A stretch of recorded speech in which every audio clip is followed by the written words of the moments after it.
Hello and welcome. Tonight, the uncommon revelation from the uncommon governor.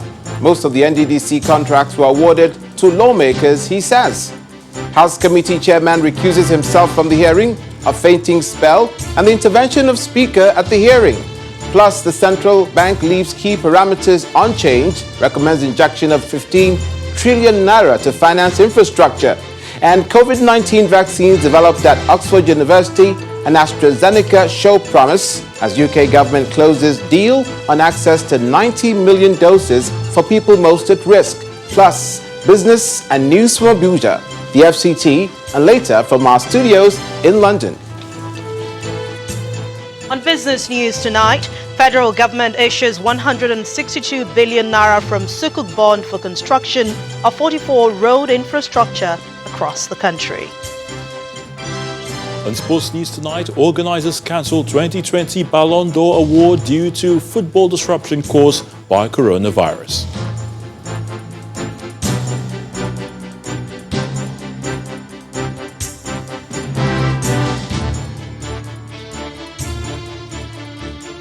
We begin tonight with the drama that played out during the proceedings at the ongoing fact-finding mission on the NDDC by members of the House of Representatives. A busy and dramatic day it was for the lawmaker, beginning with the chairman of the fact-finding panel, Olubunmi Tunji Ojo, stepping down following allegations of corruption.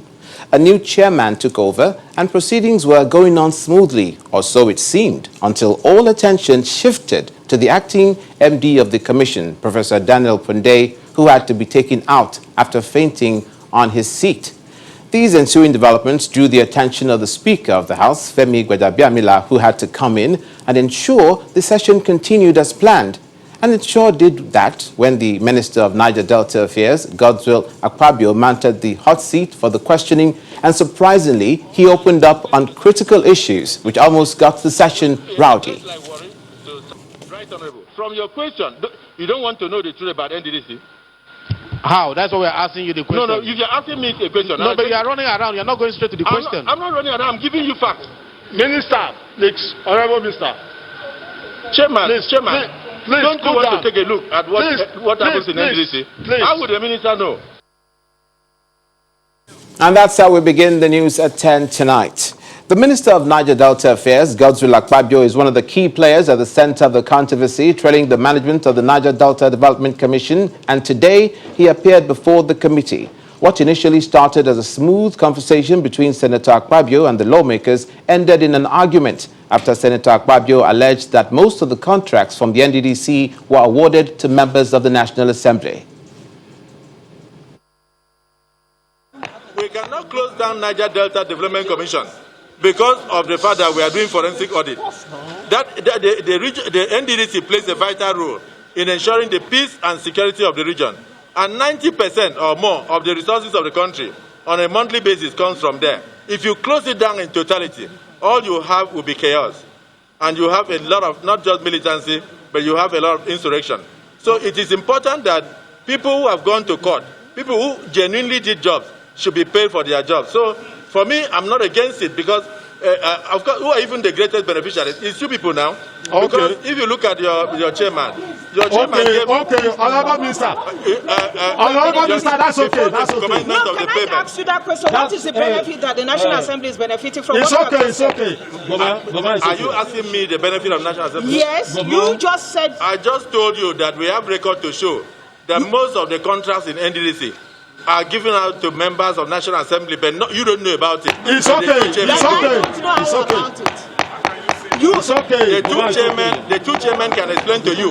That is why I was a member. I was a member of the NDDC committee. It's okay. Wait, you were a member of the NDDC and you were a member of the NDDC in the 8th Assembly, yes. And are you telling me that lots of jobs were awarded to you as a member? No, this is the problem. That's why I said you then must. You have the right to accuse people. Then why can't you bring up the people that? To me? One of the chairmen if you were not awarded a contract, then why are you coming here that you are aware that you were a member of the NDDC and lots of contracts were awarded to you?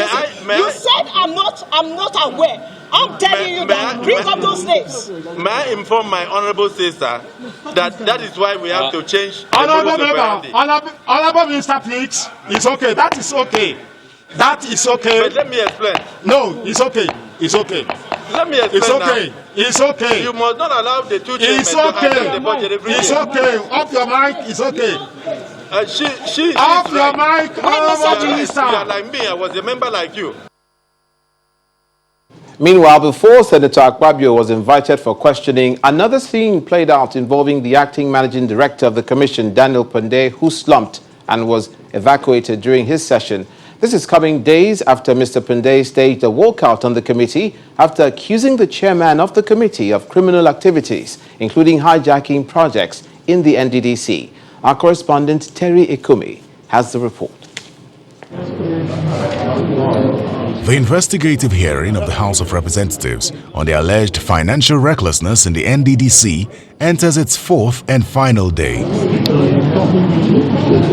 The Minister of Niger Delta Affairs has honored the summons of the committee.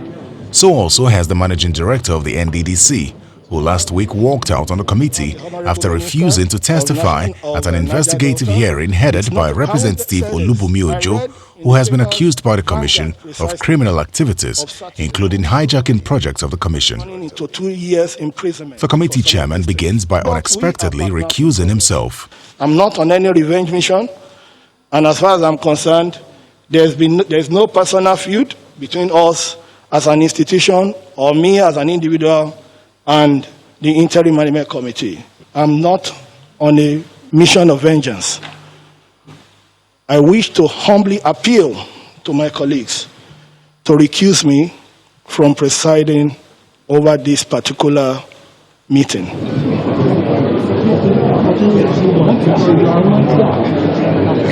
Like the chairman did mention. The deputy chairman of the committee takes up the role and the hearing continues. The Central Bank and the Accountant General's office cannot change the figures in 1 week because that they stated under oath in the Senate ad hoc committee hearing that 81.5 billion was spent from October 2019 to 31st of May 2020. Point of order. Thank you. Acting MD, we had a presentation from Central Bank. We had presentation from the Accountant General Federation. We have presentation from BPP. Just tell us from your own side. Pursuant to Section 80, 81 of the Constitution of the Federal Republic of Nigeria, you cannot touch a dime, you can't spend a dime, except in a manner prescribed by the National Assembly. So I will expect you, because I've perused your submission, sir, and I've also seen the letter written to you. So for us to be able to flow seamlessly, so that everybody will be on the same page, I expect that you should lay your approved budget where you derive the strength to spend the money you are telling us. The committee begins to question the extra budgetary spendings of the NDDC. Where you said that a whopping 1.5 billion is to take care of ourselves. Is there any budget line to authorize that take care of ourselves in the budget of 2019 that we approved for you? It was not 1.5 billion, please. The figure is shown clearly. Tell us the figure. It's 1.32. Now the question the honorable House member is asking you. Yeah. Where did you have in the budget line in 2019 where you derived that power to spend that money? That's the question. I will provide that answer for you.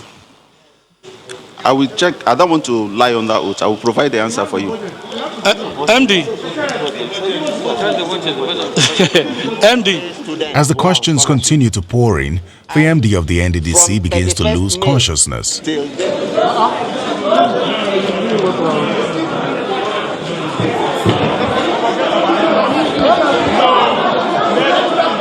is then evacuated and taken to a hospital, while the committee takes a break. The point of order noted to the effect that we should step down for 30 minutes is hereby sustained. When the hearing resumes, the Speaker of the House joins and states that a medical team from the National Assembly is in touch with Professor Pandey. Let me just say he was a little bit under the weather.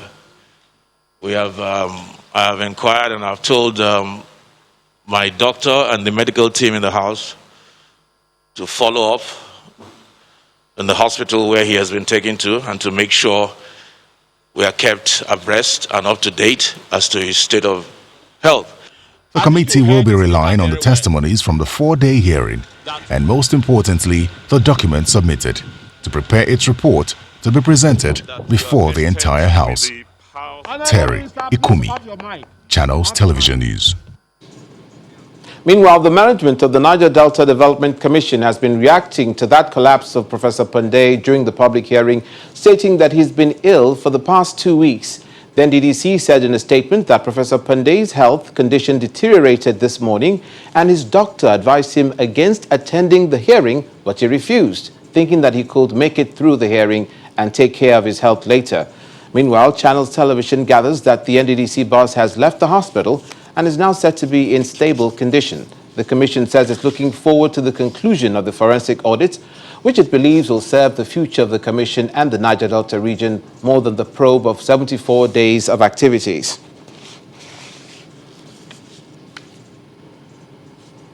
Staying with the NDDC, while the hearing was going on, 2 groups staged protests at the entrance of the Assembly complex over the recent happenings in the Niger Delta Development Commission.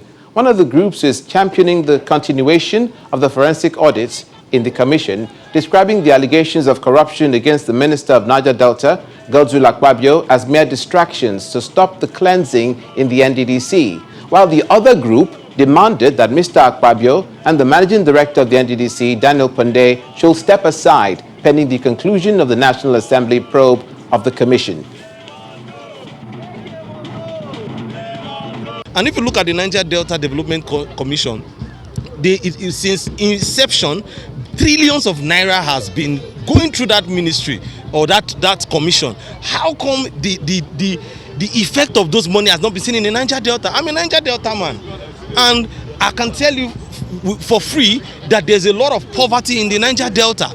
So what Akpabio is also saying is that the forensic audit must go on, and it must go on from 2015. Now, if you look at the case of the panel, there's a lot of allegations on the panel. The panel, the chairman, even the one in the Senate, and nobody is saying anything about that. Come on, what is happening?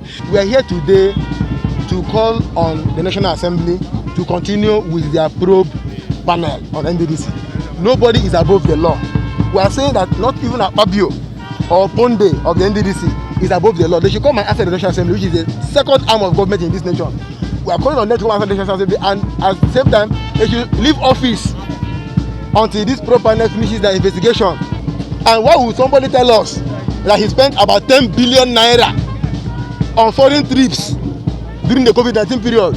We all know that during the COVID-19 period, there was no flight flying abroad. How do you spend 10 billion and above on foreign trips? How? And with the NDDC fact-finding mission going on, another major issue that sprang up in the course of the controversy is the alleged abandonment of the 2018 NDDC Foreign Postgraduate Scholarship awardees studying in various institutions across the world. The students also staged a Save Our Souls protest at the Nigerian High Commission office in the UK, where they expressed their grievances. This is coming a few days after Channels Television reported their plight. We are here today to call on the NDDC and to ask the President, His Excellency Muhammadu Buhari, to prevail on NDDC, to prevail on the CBN to pay us our tuition fee and our upkeep, so that we can concentrate on the task of learning and the task of developing ourselves for the betterment of Nigeria. We are here to register our displeasure with the management of NDDC at the way we have been treated. Many of us resumed since January 2020. Some came here as far back as September 2019. We have been here without our school fees and our upkeep. Several attempts have been made to reach out to the management of NDDC, but they have failed to respond. We are not interested in the politics that is going on. All we have come here for is to appeal to the President Muhammad Buhari, to prevail on the management of NDDC, to please do the needful. In part two, after the break, Central Bank of Nigeria Monetary Policy Committee retains monetary policy rate at 12.5%, and we have the CEO of Financial Derivatives Company, Mr. Bismarck Rewani, to break it all down for us. Do stay with us.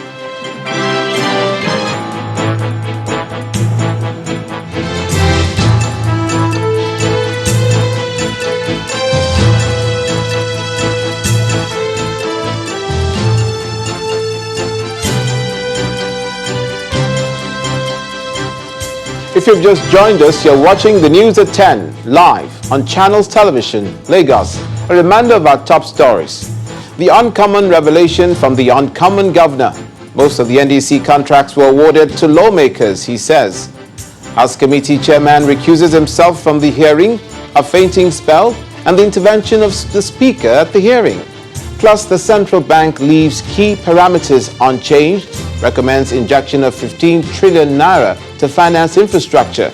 And COVID-19 vaccines developed at Oxford University and AstraZeneca show promise as UK government closes deal on access to 90 million doses for people most at risk. Plus business and news from Abuja, the FCT, and later from our studios in London. Welcome back. Our website, channelstv.com, has more information on our top stories and others. Please subscribe and watch Channels Television's live stream on YouTube and other social media platforms using your mobile device browser, or download the Channels TV app for Android and iOS devices from their respective stores. You can also watch us via your smart TV platforms on Apple TV, Android TV, Fire TV, and Roku.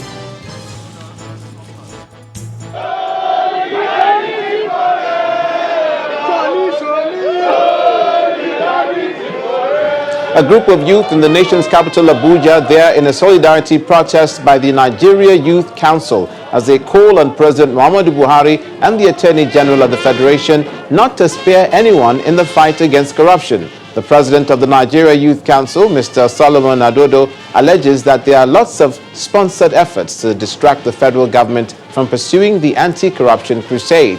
He insists the ongoing probe of suspended acting chairman of the EFCC, Mr. Ibrahim Magu, shows that the federal government has no sacred cows in the anti-corruption fight.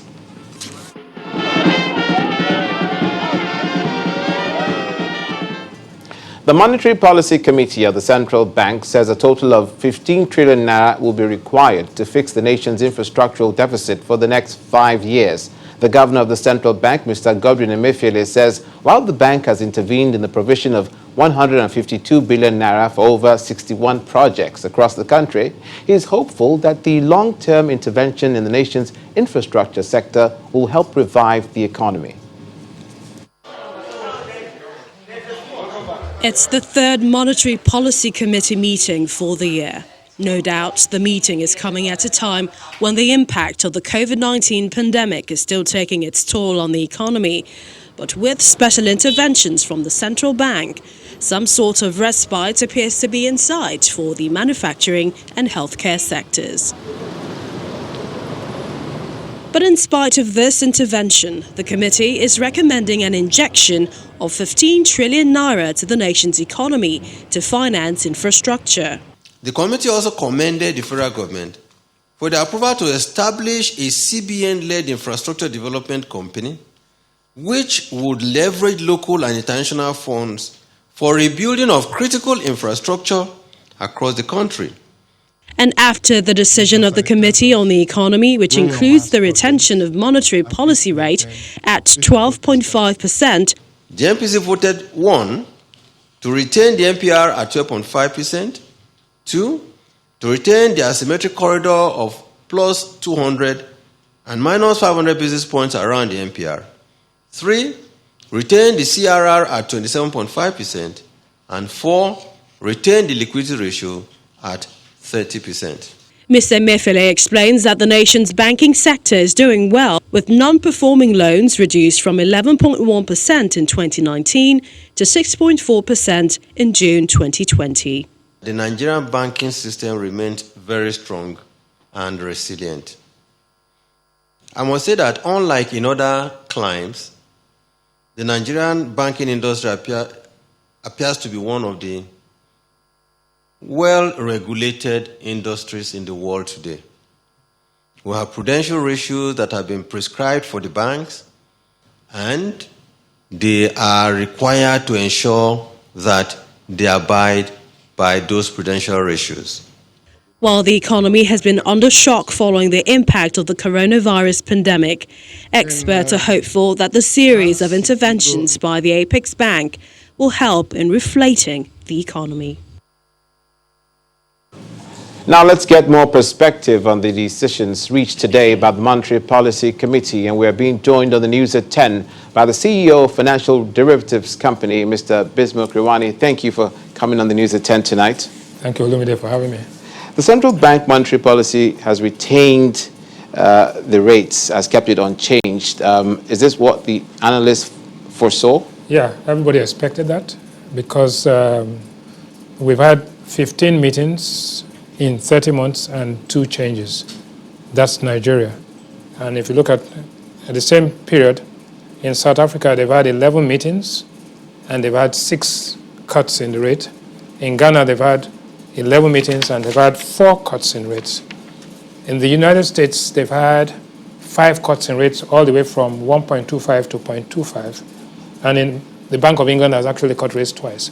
So there was no question of going other ways. You know, Nigeria had to follow lockstep with the other banks because we have, 1, an emergency pandemic, and 2, we have an economy which had pre-existing conditions before COVID struck.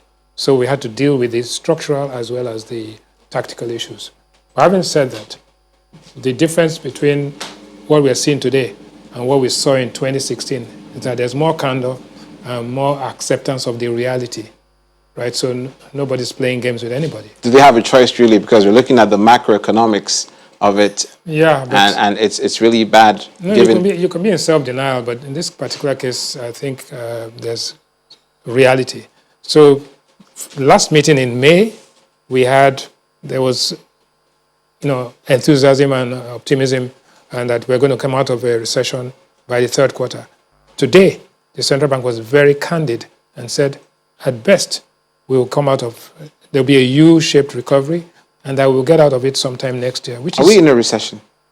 Technically speaking, yes, you are, because when the GDP numbers come out for the 2nd quarter, it's going to be negative, and in the 3rd quarter, it's going to be negative. The Ministry of Finance made that clear today. The Economic Sustainability Plan also made it clear. So the difference now is that the policymakers are being more candid, right, and more realistic with the Nigerian people, so that we don't have a credibility gap. So that's the difference between then and now. What's the implication for? Yeah, first of all, the objectives were simple: to contain inflation, but in spite of that, we have inflation at 12.56. In these other countries, they have very low inflation, and they had room to cut rates. So the central bank said, we want to contain inflation, and they took some steps last time, signaling, and we need to see that materialize. Secondly, they want to increase credit, total credit to the economy. And we saw that 3.3 trillion naira of additional credit was created, bringing it to about 18.9 trillion, which is remarkable. To create jobs, if you look at the NBS data that came out in June, in April and May, 71% of Nigerians were underemployed. In June, this number has dropped to about 43%, which is moving in the right direction, but still huge gap. And then finally, supporting infrastructure with about 15 trillion naira, which is what the central bank governor said. Now, the thing is this. If you look at inflation at 12.56 and your treasury bill returns at 1.95, there is a negative rate of return of minus 10.77. With this, you're not going to be able to mobilize savings. You're going to have the threat of capital flight. And so money is no longer a store of value. So the central bank will have to address this, but you can't deal with all of this at the same time. For reasons of time, we have to get your projection for the last quarter of the year. Yeah, and I'll tell you how does it affect the man sitting out there watching the screen. On the street, yes. We looked at 10 items. Of these 10 items, 5 of them between last year, August, and this year, August, have actually, the prices have increased by more than 33%. For example, Gari went up by 92% between last year and this year. Yam went up by 66%, rice by 55%, and then, of course, cement stayed flat. But the reality is that, what are you expecting? What we expect in Q3 is this: one, oil prices will stay at about 40 to 43, much above where we put our benchmark price. Exchange rate unification will commence in an orderly fashion, right? Relaxation of the lockdown and slow recovery, just in case. But if there's a spike in infections, then we would have to stagger this. So yeah, we've already heard about schools. And the load airlines started, we have load factors of about 30%. We expect this to go up to maybe 60% next quarter. International flights will commence maybe in August into September. So we expect an orderly exchange rate. But the negative things are this: GDP growth in the Q2, Q3 is expected to be maybe -3 to -4, and that's huge. And then oil production, we have to comply with the OPEC quota of 1.4. And then more than anything else, the third mainland bridge is going to add a lot of disruption to activities, and that's a very key factor. Yeah, there. So people don't know how important that bridge is, absolutely. But it is so important. The thing is that maybe I think the U-curve, by this time next year or by the second quarter of 2021, we begin to see some light at the end of the tunnel. Fingers crossed. Thank you. Thank you so much, sir. The CEO of Financial Derivatives Company, Mr. Bismarck Rwani. You're watching the news at 10. And when we return, federal government issues 162 billion naira from Sukuk bond for the construction of 44 road infrastructure across the country. That's on Business News. Please join us again.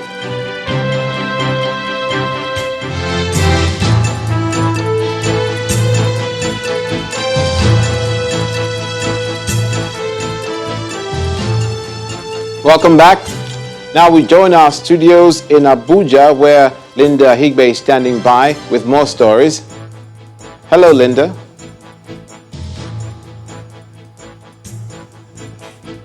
Hello, Lumide, and we begin with security stories. At least 21 persons have been reported killed, with 28 others injured in an attack by gunmen in Kukumdaji village of Kaura local government area of Kaduna State. The police is yet to confirm the incident, but the president of the community, Mr. Yashin Titus, told Channels Television that the gunmen suspected to be herdsmen invaded the venue of a wedding party in the community at about 10 p.m. on Sunday night and opened fire on the people. He explains that 19 persons died on the spot, while 2 others died at the hospital. The injured ones, according to him, are receiving treatment at the Barao Diko Teaching Hospital and other clinics in the state capital. And staying with security, the Chief of Army Staff, Lieutenant General Tuku Buratai, says 90% of kidnappers, bandits and armed robbers are Nigerians, and he's calling on everyone to share information on criminals with security personnel. General Buratai made the comments after a closed-door meeting with President Buhari at the Presidential Villa Abuja, where he briefed the president on the security situation in the country. The president had recently told the service chiefs that their best was not good enough. And to politics. It's decision day for the All Progressives Congress in Ondo State, as delegates from the 18 local government areas of the state are currently deciding who will be the party's flag bearer in the October 2020 governorship election. Incumbent Governor Rotimi Akeredolu leads the pack of aspirants, while others are Olayide Adelami, Isaac Kekemeke, and Olushola Iji. Several candidates pulled out from the race at the last minute. One of the aspirants, Ifeoluwa Oyedele, had withdrawn from the race yesterday, declaring his support for Governor Akeredolu, while Mr. Olusegun Abraham also stepped down from the race to support the incumbent governor. And that's all from Abuja. Back to you, Lumide.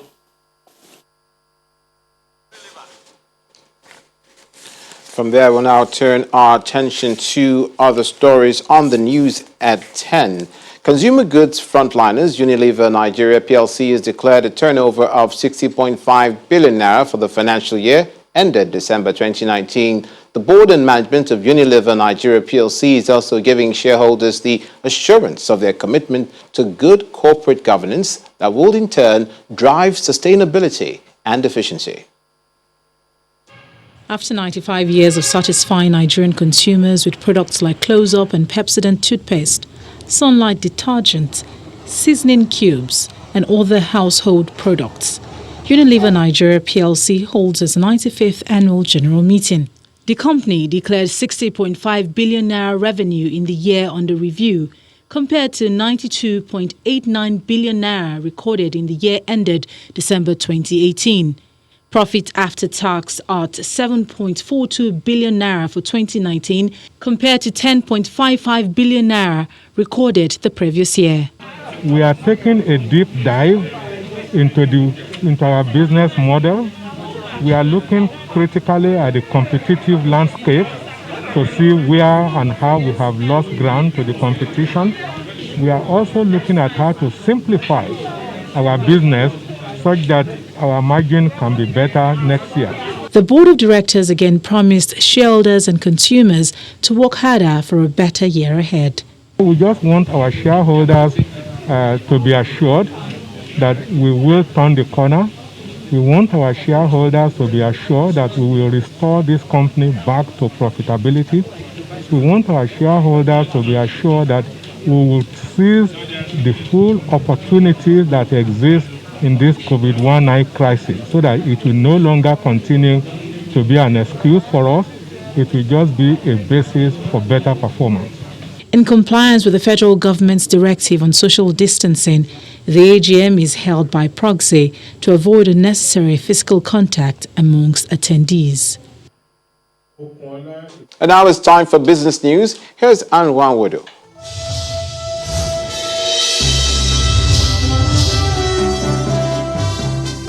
Thanks a lot, Olumide. Welcome to Business News. The federal government has issued a check of 162 billion naira from the Sukuk bond issued last month for the construction of 44 critical road projects across the country. At the handover ceremony, the Minister of Works and Housing in Abuja, the Director General of the Debt Management Office, Mrs. Patience Oniha, explains how the third sovereign bond was oversubscribed.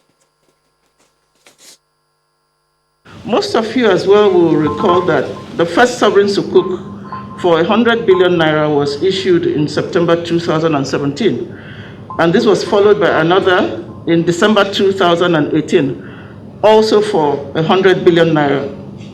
With the issuance of the third sovereign sukuk, which is why we are here, the federal government has been able to raise a total of 362.577 billion through sukuk, all of which have been for the reconciliation and rehabilitation, and reconstruction of road projects across the 6 geopolitical zones of Nigeria. It's a negative start for the fourth trading week on the Nigerian Stock Exchange after fresh round of sell pressure hit shares of some big banks, while total volume of equities traded today increased by 90%. Let's hear more from Bisi Adebayo.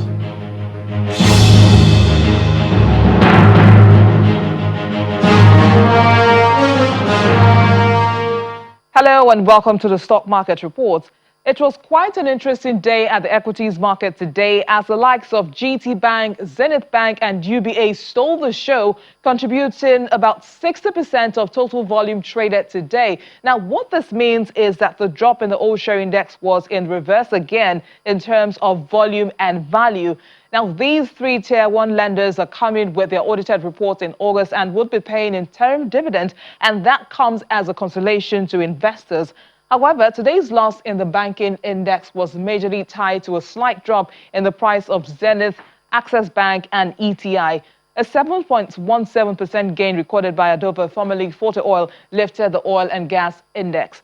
Meanwhile, traders say they're surprised that no half-year result has come into the market yet, as they eagerly await the results, which is expected to shape the market's direction in the coming days. Until then, let's keep our fingers crossed. And that's it on the Stock Market Report. I am Bisi Adebayo. And that's Business News tonight. Thank you for watching. The rest of the news at 10 continues now with Olumide. I'm Anne Nwawodo.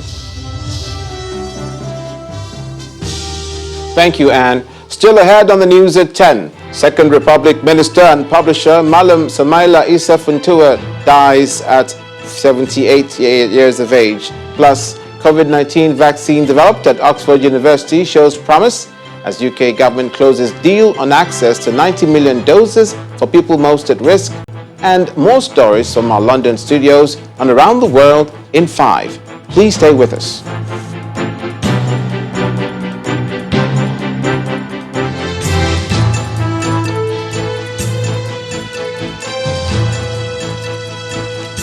Welcome back. A Second Republic minister and close associate of the President, Muhammadu Buhari, Malam Samaila Issa Funtua, has died. A relative of the late octogenarian who confirmed the news of his death says he died on Monday night while keeping a doctor's appointment. Sources say the newspaper publisher and industrialist is suspected to have died of cardiac arrest as he was not known to be seriously ill.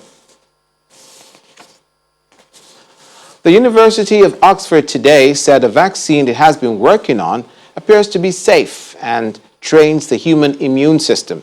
Phase 1 trials involving over 1,000 people showed the injection led to them making antibodies and white blood cells that can fight coronavirus.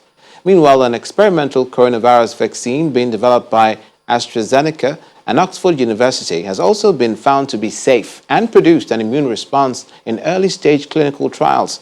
The British government says it's signed a deal to buy 90 million doses of the experimental vaccines being developed by pharmaceutical giant Pfizer, BioNTech, and another experimental vaccine research by Valneva. Here's Simon Pusey with a summary of the day's international stories. Good evening and welcome to the Channel Studios here in London with your international news around the world in 5. European Union talks aimed at reaching an agreement on a huge post-coronavirus recovery fund have stretched into a 4th day. Leaders first gathered on Friday to haggle over a proposed €750 billion recovery fund and a new budget of more than €1 trillion. States are largely split between those hit hardest by the outbreak and keen to revive their economies, and those more concerned about the cost of the recovery plan. In the early hours of Monday morning, French President Emmanuel Macron reportedly banged his hand on the table, while Dutch Prime Minister Mark Rutte has admitted leaders were close to failure. It is now the longest EU summit since Nice in 2000, when talks lasted 5 days. Globally, the number of confirmed infections has risen to more than 14.4 million and the number of deaths to 605,000. In Barcelona, many locals have ignored government advice to stay home amid high temperatures. The region has seen the worst incidence of COVID-19 cases in Spain since the lifting of the national lockdown last month. Meanwhile, after 6 months of closure, cinemas in China have reopened their doors, with some people taking their seats at the stroke of midnight. But there are strict requirements for customers to pre-book their tickets online, and cinemas are ordered to stay at 30% of the regular capacity. A top Kenyan politician has apologised for flouting a dusk-to-dawn curfew imposed to help stop the spread of coronavirus. Nairobi Senator Johnson Sakaja was seen drinking at a pub in the capital Nairobi hours past the 9 o'clock curfew. He was briefly detained at a city police station before being released. He is due to appear in court on Tuesday and will no longer run a key Senate committee that was overseeing the country's response to COVID-19. The US rapper Kanye West has officially launched his campaign for the 2020 US presidential election with an unorthodox rally in South Carolina. My mom saved my life! West is running as a candidate for his self-styled birthday party. At the event, the rapper seemed to make policy decisions off the cuff and went on several rants, including on abortion and on the abolitionist Harriet Tubman. Fans have questioned whether his last-minute bid for the White House is actually a promotional stunt. China has opened the sluices on a key hydrological station on the Huai River to release flood pressures as water levels continue to surge in Anhui province. 13 huge sluices at Wangjai Bar were opened to divert water after levels at Wangjai Bar station rose rapidly after heavy rain. The surging water prompted local authorities to issue a red alert, the highest warning system in China. Heavy rains have swept across the country for weeks. At least 14 people have died in the south due to the flooding. Actor Johnny Depp threatened to kill his ex-wife Amber Heard many times. That's according to the US actress in court. Johnny Depp is suing the publisher of The Sun newspaper in a case at the High Court in London over an article that referred to him as a wife-beater, which he says is not true. However, on the 10th day of the trial, his ex-wife said he is very good at manipulating people, alleging he was violent and she feared for her life. Depp denies 14 allegations of domestic violence on which News Group newspapers is relying for its defence. A team of high school girls in Afghanistan's western city of Herat have built a prototype ventilator that they hope will be used in hospitals to help COVID-19 patients breathe easier amid the ongoing pandemic. It took around 3 months for 18-year-old Somaya Faruqi and 6 other teammates of the Afghan girls' robotics team to construct the machine used mainly from second-hand materials. Faruqi said she hopes her team's invention will solve Afghanistan's dire shortage of ventilators.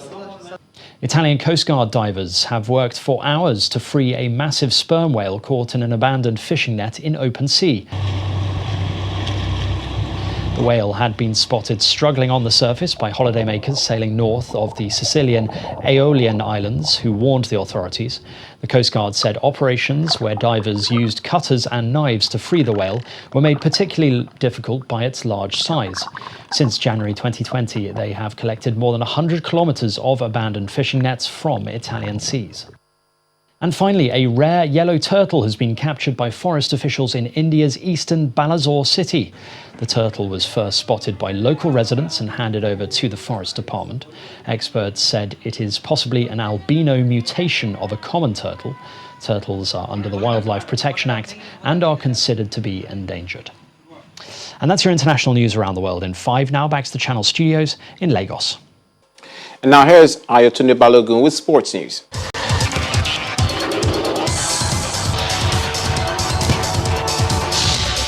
Many thanks, Olumide. Organizers have confirmed that the Ballon d'Or will not be awarded in the year 2020. The decision comes after consultation with the group stakeholders who decided that the conditions under which the award is usually handed out could not be met this year. Near worldwide stoppages of football leagues because of the coronavirus have led the award organizers to determine that the cancellation is the fairest outcome.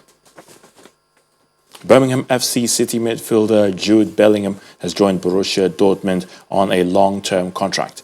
Bellingham will leave the Championship club to link up with the England international Jadon Sancho, who left Manchester City FC to sign for Dortmund at the age of 17. He has played some 40 games in the Championship this season, scoring 4 goals and making 3 assists.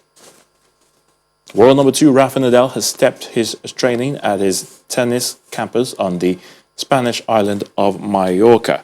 Nadal is preparing for the tennis season, which restarts next month following a 5-month suspension due to the COVID-19 pandemic.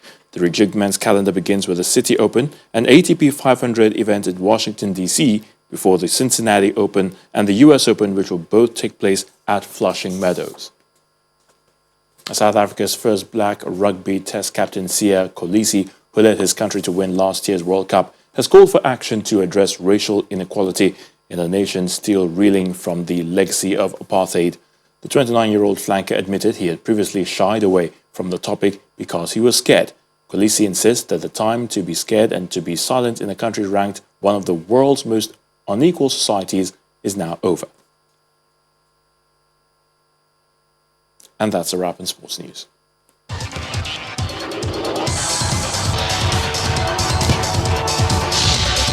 And the main news again, it was an uncommon revelation from the uncommon governor, Senator Godswill Akpabio, today at the House of Representatives Committee public hearing, where he alleged that most of the NDDC contracts were awarded to lawmakers.